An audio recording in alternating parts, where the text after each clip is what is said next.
নতুন পেজ নিয়ে একটা শেপ দেওয়া করব, ছোট্ট থেকে শেপ করব যাতে না ঘুরোতে অসুবিধা হয়, পেজটার বাইরে চলে যায়। শেপ নিলাম, শেপ নিয়ে দুটো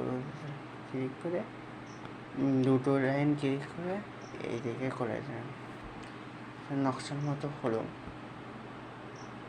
ফিল দিয়ে দেবো, ফিল দিতে গেলে যেভাবে দিতে হয়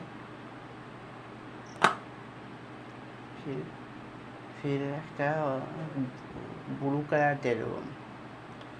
ফিল দিয়ে দিলাম, ফিল দিয়ে দিতে রোটেশন টুলটা নিলাম, রোটেশন দিয়ে অল টিপে রোটেশন টুল কাজ করে, অল টিপে সরাতে হবে, সরালে কত অ্যাঙ্গেল দেখাবে, অ্যাঙ্গেল কেটে দেবে 360 ডিগ্রি বা 360 অ্যাঙ্গেল নিই। 360 মানে 360 ডিগ্রি কোণ করে ঘুরবে এবং 20 বার করবে।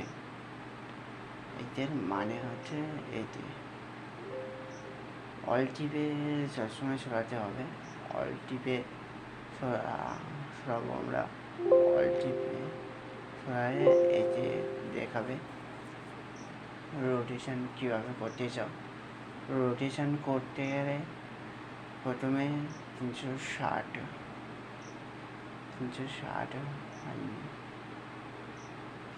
হয়ে গেছে, দেখো, তার 306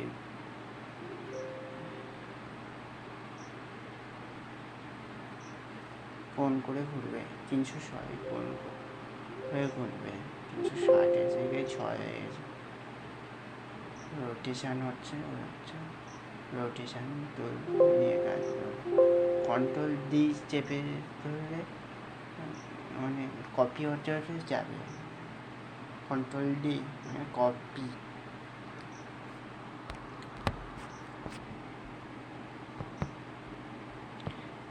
আর দেখলাম তাহলে রোটেশন টুল কীভাবে কাজ করে।